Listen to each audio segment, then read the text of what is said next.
I was asked to do a shop local campaign like most towns do, and I think it was expected that we'd come up with some stickers and some bags, and then someone's ticked a box.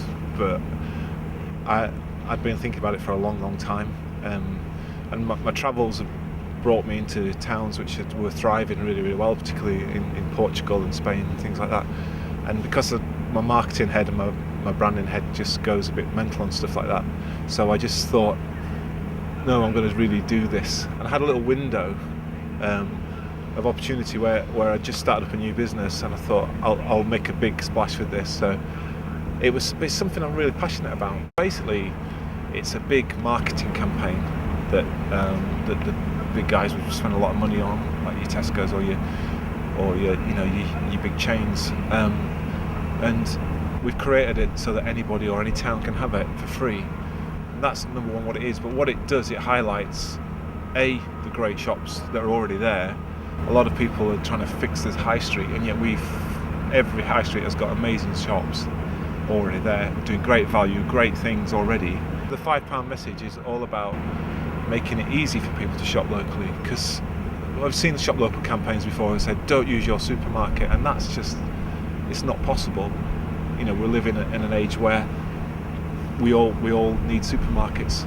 That's what's happened over the last few years. So we just said take £5 of your spend that you normally spend at your supermarket or online, and just use it in your local town. And people have gone, well, I can do that. And then they get excited, and then they find it easy, and then they try it, and then what happens is that £5 ends up being £20, and people change. It's about marketing all the time. It's why, if it didn't work, the big guys wouldn't spend so much money on it, would they? And there wouldn't be TV advertising. So it's all about that. It's all about getting a really concise, clear message across, that people love and people can buy into, and that's all we're doing really. I was asked to do it in Calderdale, and we did it, and it became very successful straight away, as a brand more than anything, and we ran for 2 years, and it won a load of awards, and then we just decided to offer it to anybody that wanted it. We set up as a social enterprise just a year ago, and offer it to anyone that wants it, and that's how West Bridgford came along. I think Karina just found us on the web one day, and that was the beginning of a beautiful relationship. we basically, now we've got so many people wanting to do it that we have to sort of go, right, you need to prove to us that you really want to do it, otherwise we could spend all our time just driving up down the country for no reason. So now people go, you need to get 5 people together, you need to get a little bit of, get some hidden gems together, here's some forms to help you fill those in, have you got some photos?